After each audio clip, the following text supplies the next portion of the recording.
히브리서 2장 10절에서 18절까지 말씀, 형제들을 위해 고난을 받으신 예수라는 제목으로 우리 함께 말씀을 보죠. 좀 약간 길긴 하지만 제가 읽도록 하겠습니다. 그러므로 만물이 그를 위하고 또한 그로 말미암는 이가 많은 아들들을 이끌어 영광에 들어가게 하시는 일에 그들의 구원의 창시자를 고난을 통하여 온전하게 하심이 합당하도다. 거룩하게 하시는 이와 거룩하게 함을 입은 자들이 다 한 근원에서 난지라. 그러므로 형제라 부르시기를 부끄러워하지 아니하시고 이르시되 내가 주의 이름을 내 형제들에게 선포하고 내가 주를 교회 중에서 찬송하리라 하셨으며 또 다시 내가 그를 의지하리라 하시고 또 다시 볼지어다 나와 및 하나님께서 내게 주신 자녀라 하셨으니 자녀들은 혈과 육에 속하였음에 그도 또한 같은 모양으로 혈과 육을 함께 지니심은 죽음을 통하여 죽음의 세력을 잡은 자 곧 마귀를 멸하시며 또 죽기를 무서워함으로 한평생 매어 종노릇하는 모든 자들을 놓아주려 하시니 이는 확실히 천사들을 붙들어 주려 하심이 아니요 오직 아브라함의 자손을 붙들어 주려 하심이라. 그러므로 그가 범죄하에 형제들과 같이 되심이 마땅하도다. 이는 하나님의 일에 자비하고 신실한 대제사장이 되어 백성의 죄를 속량하려 하심이라. 그가 시험을 받아 고난을 당하셨은즉 시험 받는 자들을 능히 도우실 수 있느니라. 아멘. 우리가 지금 이제 이 히브리서를 1장부터 순서대로 보고 있기 때문에 이 말씀이 이제 어떤 맥락에 있는지 먼저 한번 맥락을 살펴보고자 합니다. 이 말씀 이제 10절부터 18점이 들어있는 그 전체 내용은 구원의 창시자 예수라고 하는 전체 주제 가운데 들어있고요. 우리가 지난번에 천사보다 낮아지셨다 높아지신 예수에 대해 이제 9절까지 배웠고 오늘 10절부터 18절까지가 형제들을 위해 고난을 받으신 예수입니다. 지금 이 히브리서 저자가 예수님이 낮아지심, 예수님이 고난을 받으심에 대해서 지금 계속 설명하는 이유가 이제 일반적으로 사람들이 예수라고 하면, 구원자라고 하면 이렇게 고난을 받거나 낮아져서는 안 된다라고 하는 기본 전제가 있기 때문이에요. 그러니까 당시에 누군가 나를 구하러 왔는데 이렇게 별 볼 일 없어 보이고 이렇게 고난을 받았다라고 하면 그 사람이 어떻게 나를 구할 수 있지? 라고 하는 생각으로 예수를 바라봤기 때문에 이제 그것들을 계속해서 설득하고 있는 것입니다. 그리고 이제 3장에서는 모세보다 위대하신 예수에 대해서 이제 이야기를 하려고 합니다. 자, 그러면 먼저 10절에 나오는 이 말씀이 무슨 내용인가 한번 이제 보자 하는데요. 10절에서 그래서 지금 히브리서 저자가 꼭 얘기하고 싶은 게 예수님이 창조주 하나님이시다라고 하는 거죠. 그래서 만물이 그를 위하고 또한 그로 말미암는 이.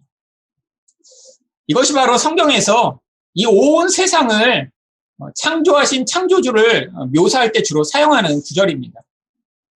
결국 하나님이 세상을 만드신 것도 결국 하나님을 위해서 만드신 거고 또한 그 하나님을 통해 모든 만물이 만들어졌다는 거예요. 근데 그 하나님이신 이 예수님, 이 창조주이신 분이 이 고난을 받는 이 이상한 사건, 이게 도대체 이해가 되지 않는 사건이라는 거죠. 근데 그 이유를 뭐라고 설명합니까? 많은 아들들을 이끌어 영광에 들어가게 하기 위해. 결국 우리들을 이제 여기서는 많은 아들들이라고 부르죠. 근데 그 우리들을 위해, 하나님의 자녀들을 위해 예수님이 고난을 받으심으로 바로 영광의 자리로 이끌어 가시고자 한다라고 하는 거죠. 성경이 이야기하는 이 영광은 바로 모든 것이 완성됐을 때 그 하나님의 모습과 성품이 완전하게 성취되는 그 상태를 이야기하는 것입니다. 그러니까 하나님 백성들이 다 하나님처럼 되는 거예요. 근데 그 자리를 위해 반드시 예수님이 낮아지심이 필요하다라고 하는 거죠. 여기 아주 중요한 히브리서에서만 나오는 그런 표현이 나오는데 바로 구원의 창시자라고 하는 표현입니다. 예수님이 구원의 창시자가 되시는데 바로 이 일을 위해 고난을 받으셨다는 거예요. 근데 이 창시자라고 하는 아르케고스라고 하는 단어는 이제 여러 가지 의미들을 가지고 있습니다. 뭐 책을 쓰고 책의 저자도 아르케고스라고 부르거든요.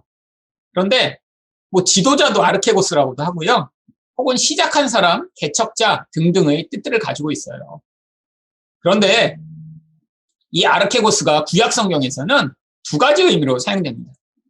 광야의 족장들을 이야기할 때 이 창시자라고 번역된 아르케고스라는 단어를 쓰고요.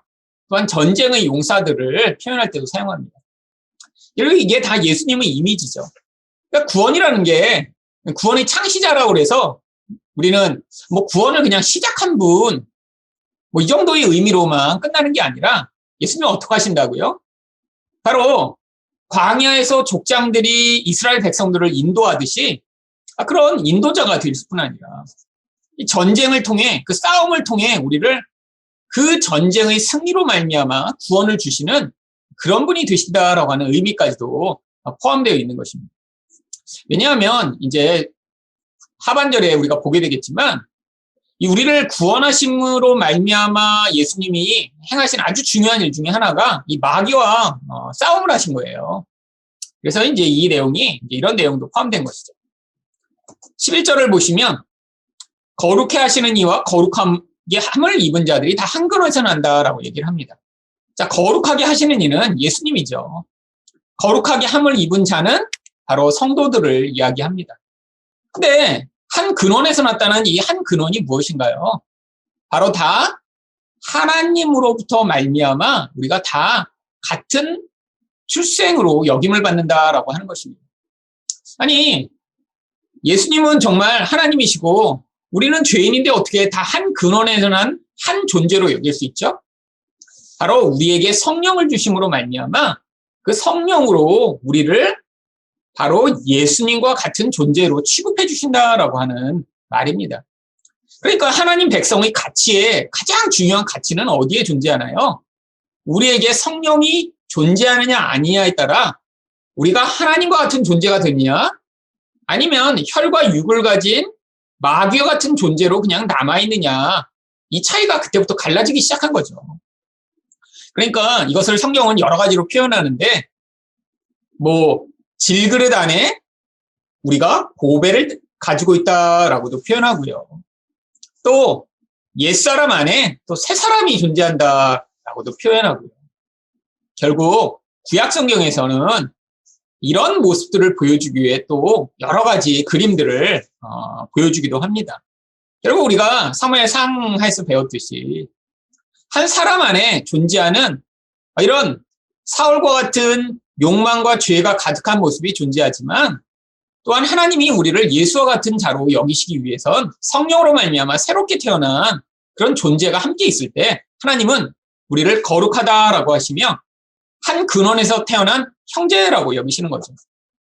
자, 형제로 그래서 우리를 여기신다고 그러는데 이 형제는 단순히 그냥 하나 아버지를 가진 자를 뜻하는 것을 넘어서 바로 무엇을 얘기합니까? 하나님이 미리 하신 자들을 또한 그 아들의 형상을 본받게 하기 위하여 미리 정하셨으니 이는 그로 많은 형제 중에서 맏아들이 되게 하려 하심이라. 결국 예수님이 형이 되시고 우리가 그를 따르는 동생들이 돼서 이 동생들이 형처럼 되도록 만드시고자 하나님이 하신다는 거예요. 그러니까 이 형제 개념 안에 가장 중요한 거는 바로 우리들이 예수님과 같은 존재로 취급받을 뿐 아니라 하나님이 그렇게 만드시고자 하는 하나님의 계획을 가지고 하나님 백성의 인생에 개입해 오신다라고 하는 거죠. 이게 바로 이 구원의 가장 중요한 개념입니다. 그러니까 성도가 예수를 믿고 구원받아 천국에 가는 게 성경에서 이야기하는 구원의 목적이 아니라 바로 이렇게 우리와 같은 자들이 예수와 같은 모습을 가지게 돼 그 예수님을 형이라고 불렀을 때도 전혀 이질적이지 않은 거예요.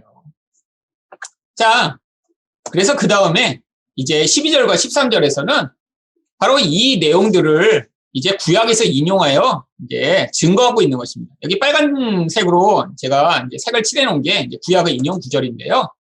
다 어떻게 이런 메시아, 이런 구원의 창시자이며 창조주가 우리와 같은 자들을 형제라고 부르실 수 있는 그런 근거가 도대체 어디 있나를 이 구약의 구절들을 갖다가 얘기를 했는데요.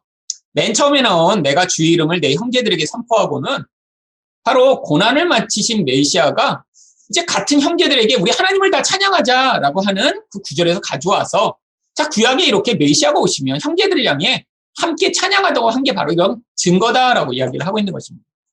그 다음에 내가 그를 의지하리라도 이사야의 이제 고백을 갖고 온 건데요. 이렇게 고난을 마치고 이 고난의 과정 가운데 예수님은 구약에서 무엇을 약속하고 있나요? 이런 고난 속에서도 하나님을 의지하겠다라고 하는 그런 모범을 보이신 모습을 우리에게 미리 예언하고 있다라고 하는 거죠. 마지막으로 볼지어다 나와 및 하나님께서 내게 주신 자녀라. 이사야가 자기 자녀들과 자기가 바로 하나님의 이런 구원과 심판의 약속의 증거임을 고백하는 그 구절을 갖고 온 것입니다. 그러니까 지금 예수님이 우리들을 향해 이들이 바로 내 형제들입니다. 그래서 우리를 향해 형제라고 부른 게 뭐라는 거예요? 하나님의 구원과 심판이 이루어진 바로 그 증거라는 거예요. 왜냐하면 우리는 도대체 하나님의 형제가 될 수 없는 자들입니다. 하나님은 하나님이시고 우리는 죄인이잖아요. 그런데 구약에서 그걸 하나님이 약속해 놓으신 거예요. 뭘로? 이사야의 자녀들을 통해서도 봐라, 이 자녀들이 바로 구원의 증거가 될 거야 라고 하셨는데 바로 그게 성취돼서 지금 우리들이 예수님이 우리를 향해 내 형제들 이렇게 부르는 것을 통해 구약에서 하나님이 약속하신 것이 성취됐다는 거죠. 그런데 바로 이 이사야의 아들들의 이름에 이 구원과 심판에 하나님의 약속이 담겨 있습니다. 한 명의 이름은 스왈 야수업이라는 이름이고요. 또 한 명의 이름은 마헬 살랄 하스바스라고 하는 이름을 가지고 있어요. 이거 원래 신학교에 시험 볼 때 꼭 외워야 되는 이름입니다. 근데 굉장히 어렵면서 약간 이제 운율이 있잖아요. 마헬 살랄 하스바스. 근데 이름의 뜻이 뭐냐면 스왈 야습은 남은 자들은 돌아온다라고 하는 구원의 뜻을 가지고 있고요. 마헬 살랄 하스바스는 급히 파괴하고 빨리 빼앗아가리라는 심판의 의미가 담겨 있습니다. 결국 구원이라는 게 어떻게 이루어진다는 거예요? 한편에서는 심판을 통해 완성된다는 거예요. 결국에는 우리와 같은 죄인들이 그럼 어떻게 예수 그리스도와 같은 모습으로 예수님이 내 형제예요 라고 하나님께 앞에서 이야기하는 게 가능해진다는 거예요? 결국 이 옛사람이 파괴되고 멸망됨으로 말미암아 우리 안에서는 남은 것만 하나님이 보시면서 이게 예수랑 똑같구나 인정하시는 과정을 통해 바로 이 구원과 심판이 일어나므로 바로 우리가 예수님의 형제라고 부름받는 일이 가능해진다라고 하는 것입니다. 결국 성도의 인생 가운데 고난이 있고 고통이 있고 아픔이 있는 과정들이 결국 이런 마헬, 살랄, 하스바스와 같은 이런 과정을 통해 일어난다라고 할 수 있는 거죠. 결국 그래서 14절과 15절에서는 바로 예수님의 성육신이 꼭 필요한 이제 두 가지 이유가 나옵니다. 그 두 가지 이유가 첫 번째는 죽음의 세력을 잡은 자 마귀를 멸하시기 위해서예요. 세력을 잡았다라고 하는 것은 바로 죽음이란 것을 사용하여 바로 인간들을 권세로 부리고 있는 영향력을 이야기하고 있는 것입니다. 결국 인간이 죽음에 가게 되는 이유가 뭐죠? 죄의 싹은 사망이니까요. 죄를 지은 자는 반드시 그 결과로 죽음을 받게 되는데 결국 마귀는 이 인간이 죄로 말미암아 죽을 수밖에 없는 것을 이용해 인간을 지배하고 영향을 미칠 수 있다라고 하는 것입니다. 근데 그 결과로 인간은 어떻게 살아갈 수밖에 없냐면 두려움으로 죽음의 종로로 타는 인생을 살아갈 수밖에 없는 거예요. 여러분 인간이 가지는 가장 근원적 두려움은 죽음에 대한 두려움입니다. 나나 가까운 사람의 죽음 굉장히 두려운 거죠. 물론 죽음 이후에 부활이 있고 하늘나라가 있는 걸 믿어도 이 죽음은 뭘 갖고 오냐요? 우리 인생의 삶 가운데 단절을 갖고 옵니다. 가장 큰 단절이죠. 가장 큰 아픔이죠. 여러분 근데 이 죽음이 가져오는 단절은 결국 죄가 가져오는 단절의 궁극적 결과를 얘기하는 거예요. 여러분 죄는 항상 무엇을 갖고 오나요? 단절을 갖고 옵니다. 하나님과의 단절, 이웃과의 단절, 나 자신과의 단절. 여러분 자기와 자기가 단절된 사람은 인생이 건강하지가 못해요. 여러분 자기와 자기의 단절, 이 단절이 큰 사람들이 어떤 삶을 살아가나요? 자존심은 되게 커요. 근데 자존감은 되게 낮아요. 이게 단절의 대표적 예입니다. 사람들에게 나를 보이고 싶은 나의 멋진 모습은 되게 자랑하고 싶고 멋지게 보이고 싶은데 나의 본질은 나를 향해서 굉장히 열등감을 가지고 있는 거예요. 이게 자기가 단절된 사람의 대표적인 모습이죠. 통합되지가 않은 거예요. 타인과 죄로 말미암아 단절된 사람은 어떡하나요? 깊은 열망을 갖고 있지만 관계적 열망이 채워지지 않으므로 끊임없이 고통합니다. 이게 죄의 모든 모습인데 죽음이 그것들을 정점에 찍는 것이죠. 근데 예수님이 왜 성육신 하셨나요? 마귀도 멸하시고 우리를 이 죽음으로부터 자유케 하셔서 우리에게 진정한 자유를 주시고자 하는 것입니다. 여러분은 내 전제가 있어요. 여러분, 죽음에서 우리가 자유롭게 되고 죄에서 이 마귀로부터 자유롭게 되기 위해서는 반드시 뭐가 필요하죠? 죄에서 우리가 자유로워야 됩니다. 그게 결국 예수님이 성육신을 하신 것이죠. 자, 그래서 16절에 보시면 이는 확실히 천사들을 붙들어 주려 하심이 아니요 오직 아브라함의 자손을 붙들어 주려 하심이라. 결국 천사가 하나님의 관심의 대상이 아니라 예수님의 관심의 대상이 아니라 우리들이라고 하는 것입니다. 근데 이 붙들어 주다라고 하는 이 구절은 히브리서에서 또 어떤 똑같은 이제 단어가 어떤 맥락으로 사용됐냐면 8장 9절을 보시면 주께서 이르시기를 이 언약은 내가 그들의 열조의 손을 잡고 애굽 땅에서 인도하여 내던 날에. 여러분, 손을 잡고 인도하다라고 하는 뜻으로 사용된 단어입니다. 여러분, 이게 그냥 손을 잡고 인도하다가 아니라 아버지가 아들을 어린아이를 손을 잡고 데려가듯이 이렇게 하나님이 하나님의 백성을 붙들고 인도해 나가심을 보여줄 때 사용하는 단어죠. 그런데 아브라함의 자손을 붙들어 줘야 하다 이 구절이 원래 이사야에 나오는 말씀을 부분적으로 인용한 구절이에요. 여러분도 다 잘 아시는 구절입니다. 이사야 41장 8절과 10절에 보시면 나의 벗 아브라함의 자손아 두려워하지 말라 내가 너와 함께함이라 놀라지 말라 나는 내 하나님이 됨이라 내가 너를 굳세게 하리라 참으로 너를 도와주리라 참으로 나의 의로운 오른손으로 너를 붙들리라. 하나님이 보세요. 왜 성육신 하셨다고요? 지금 우리는 마귀에게 사로잡혀 있고 죄에게 사로잡혀 있고 죽음의 영향을 받을 수밖에 없는 존재예요. 근데 하나님이 멀리 계시면서 야, 너 좀 잘해봐. 아니, 좀 열심을 내봐. 왜 그거밖에 못하니? 뭐 하신 게 아니라 우리처럼 낮아지셔서 우리 옆에 오셔서 우리 손을 붙잡고 우리를 그 마귀로부터 죄로부터 죽음으로부터 이렇게 인도해 나가시며 우리를 그 자리로부터 구원해 나가시고자 하신다는 거죠. 여러분 이걸 그림으로 받아들이셔야 돼요. 광야를 헤매던 이스라엘의 백성의 손을 붙잡고 인도하시는 하나님. 두려워하고 놀라 정말 무릎이 약해져 힘들어하는 이스라엘 백성들을 손을 붙들고 구원해 나가시는 하나님. 바로 우리도 얼마나 이렇게 무릎이 약해지고 걱정하고 두려워하고 힘들 때가 많이 있나요? 우리 손을 붙들고 인도해 나가시고자 바로 성육신 하셨다라고 하는 것입니다. 자, 17절을 보시면 그러므로 그가 범사의 형제들과 같이 되심이 마땅하다. 그러니까 예수님이 우리에게 내려오셔서 손을 붙들고 우리를 구원하시기 위해서는 예수님 반드시 성육신 하셔야죠. 멀리 계시면서 자 잘해봐 이렇게 하는 게 아니라 우리에게 오셔서 우리를 인도하시고자 형제와 같이 되심이 마땅하다라고 이야기하는 것입니다. 자, 이렇게 되셨더니 어떻게 되셨어요? 예수님이 형제처럼 되셨더니 하나님의 일에 자비하고 신실한 대제사장이 되십니다. 여러분 대제사장인데 자비하고 신실한 분이 되셔야 돼요. 근데 왜 이 두 가지가 다 필요하냐면 예수님이 자비하셔야 죄를 지은 자들을 불쌍히 여기실 수 있기 때문입니다. 여러분 생각해 보세요. 예수님이 오셔서 우리 손을 붙드시고자 하는데 우리는 늘 뭐가 문제냐면 늘 죄를 집니다. 죄를 지니까 자꾸 마귀의 노예가 되고 죽음을 두려워하는 자가 되죠. 이게 우리 인생이 계속 반복되는 문제 아닌가요? 넘어지고 쓰러지고 하나님을 실망시키고 좌절하고 분내고 미워하고 근데 예수님은 어떠시다고요? 우리를 자비롭게 여기신대요. 그러니까 괜찮다는 거예요. 근데 자비만 많으신 게 아니라 또 어떻게 하세요? 신실하세요. 우리가 예수님을 믿기만 하면 절대로 실망하지 않는다는 것입니다. 믿을만 하다는 거예요. 왜?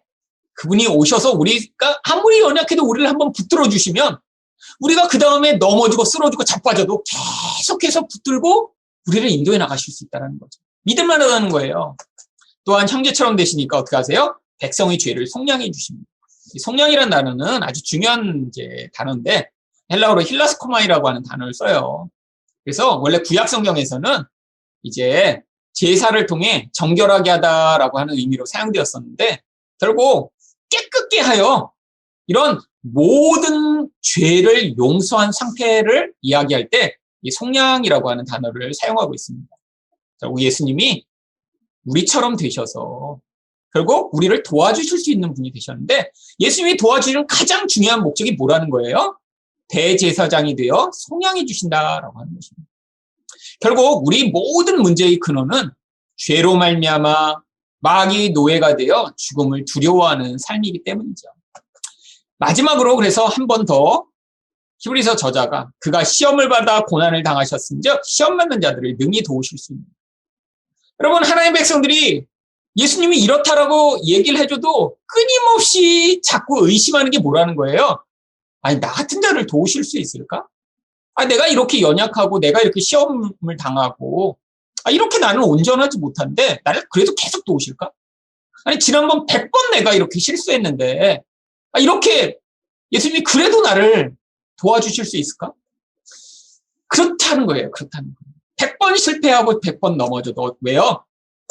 예수님이 친히 시험을 받아 고난을 당해보셨으니까. 우리가 넘어지고 우리가 약점이 있고 우리가 문제가 있는 걸 예수님이 다 잘 알고 계시다라고 하는 것입니다. 히브리서에서 이 구절이 다시 한번 더 자세히 반복되는데요. 4장 15절을 보시면 우리에게 있는 대제사장은 우리의 연약함을 동정하지 못하실 이가 아니요 모든 일에 우리와 똑같이 시험을 받으신 이로되 죄는 없으시니라. 예수님은 시험을 당하셨지만 죄는 없으세요. 그래서 우리를 도와주실 수 있어요. 여러분 지금 이 히브리서가 우리에게 지금 얘기하고 있는 게 뭔가요? 바로 이 예수님의 도움을 거절하지 말자라는 거 하는 거예요. 아니 우리가 마음으로 넘어지고 약점이 있고 부끄럽고 나 같은 자가 어떻게? 라고 생각해도 관계없다라는 거예요. 우리를 너무 잘 아시고 우리를 넉넉히 도우실 수 있는 분이 그분이시니까 그 예수께 나오자라고 이야기를 하는 거 있는 것입니다. 자, 한번 정리해 볼까요? 예수님은 성도들을 한 분 하나님으로부터 난 자로 여기시고 형제라고 불러주십니다. 우리도 다 형제라고 불러주시는 거예요. 예수님이 인간과 같이 되신 이유는 사람들을 노예로 삼고 있는 마귀를 멸하시고 죽음으로부터 자유함을 주시기 위해서이다. 예수님은 천사들이 아니라 하나님의 백성들을 위해 자비하고 신실한 대제사장이 되어 그들의 죄를 속량하여 주신다. 자, 오늘의 핵심 단어는 우리가 예수님의 이러한 형제로 여김을 받는데 우리는 여전히 연약하고 넘어지지만 예수님도 우리의 연약함과 우리가 시험당함을 다 알고 계시니까 걱정 말고 예수님 앞에 나오자라고 이야기를 하고 있는 것입니다.